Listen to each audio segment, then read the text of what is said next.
ایک دن میرے حضور علیہ السلام سیر کرتے کرتے باہر تشریف لے گئے۔ وہاں ایک قافلے نے پڑاؤ کیا ہوا تھا، ان کے اونٹ چر رہے تھے۔ ایک خوش قسمت سرخ رنگ کا اونٹ تھا جو میرے حضور علیہ السلام کو پسند آ گیا۔ میرے حضور علیہ السلام نے قافلے والوں سے پوچھا کہ یہ اونٹ بیچنا ہے؟ پتہ نہیں انہوں نے بیچنا تھا یا نہیں بیچنا تھا۔ جب میرے حضور نے پوچھا کہ یہ اونٹ بیچنا ہے، انہوں نے کہا جی بیچنا ہے۔ اچھا کتنے کا بیچنا ہے؟ کہا جی اتنے کا بیچنا ہے۔ سودا طے ہو گیا، بات چیت ہو گئی۔ حضور علیہ السلام نے فرمایا میں کوئی تاجر کی غرض سے تو آیا نہیں کہ رقم ساتھ لے کے آتا، میں تو سیر کرتا آ نکلا، تمہارا اونٹ مجھے پسند آ گیا اور سودا طے ہو گیا۔ ایسا کرو کہ اونٹ مجھے دے دو، میں گھر جا کر اس کی قیمت آپ تک بھیج دیتا ہوں۔ انہوں نے کہا جی ٹھیک ہے۔ میرے حضور علیہ السلام اونٹ پکڑ کر گھر کی طرف چل دیے۔ جب حضور علیہ السلام ان کی نظروں سے اوجھل ہوئے تو وہ ایک دوسرے کو کہنے لگے یار یہ جو شخص اونٹ لے کر گیا ہے اس کا پتہ بھی کسی نے پوچھا ہے کہ اس کا پتہ کیا ہے، اس کا نام کیا ہے، کہاں رہتا ہے؟ اونٹ لے کے چلا گیا ہے اور ادھار لے کے گیا ہے۔ جب کسی کو نقد سودا دیا جائے تو اس کا اتا پتہ پوچھنے کی ضرورت نہیں ہوتی، اور جب کسی کو ادھار دیں یا تو آپ ان کو جانتے ہوں یا تو درمیان میں اس کا ضامن کوئی ہو۔ ایک دوسرے کو کہنے لگے او نادانو، ایک شخص آیا ہے اور تم نے اس کا اتا پتہ نام تک نہیں پوچھا، قیمتی اونٹ پکڑ کے دے دیا، اور کیا تم سب کی عقل پر پردہ آ گیا تھا؟ کم از کم اس کا نام تو پوچھ لیتے۔ ایک بولا یار میں کیا کرتا، جب وہ باتیں کرتے تھے منہ سے پھول جھڑتے تھے۔ دوسرا بولا یار میں تو اس کی آنکھیں ہی دیکھتا رہا۔ جب انہوں نے یہ گمان کیا کہ ہم نے قیمتی اونٹ ضائع کر دیا ہے تو اب تک خاموش بیٹھی سردار کی بیوی نے خیمے سے پردہ اٹھایا، کہا خبردار کسی نے بھی اس کے خلاف اگر بات کی تو اگر وہ شخص تمہارے اونٹ کی رقم دینے نہ آئے تو مجھ سے لے لے، مجھ سے لے لینا،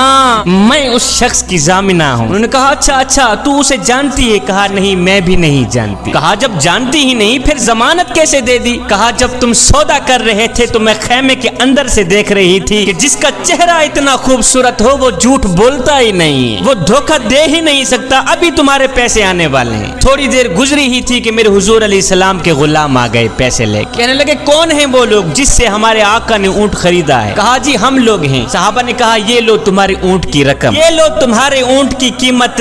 انہوں نے کہا بھائی قیمت بعد میں دینا، پہلے یہ بتا کہ وہ محبوب رہتا کہاں پہ؟ صحابہ نے کہا سامنے مدینے میں اس محبوب کے ڈیرے ہیں۔ کہا پھر رقم بھی اپنے پاس رکھو، اونٹ بھی اپنے پاس رکھو، ہمارے دل بھی اپنے پاس رکھو، ہمیں تو اب دن رات اس محبوب کا دیدار ہی چاہیے۔ ہائے میرے حضور کی صورت ہی کیا دیکھی، اونٹ بھی بک گیا، خود بھی بک گئے، سارا کا سارا قافلہ مسلمان ہو کر حضور کی غلامی میں آ گیا۔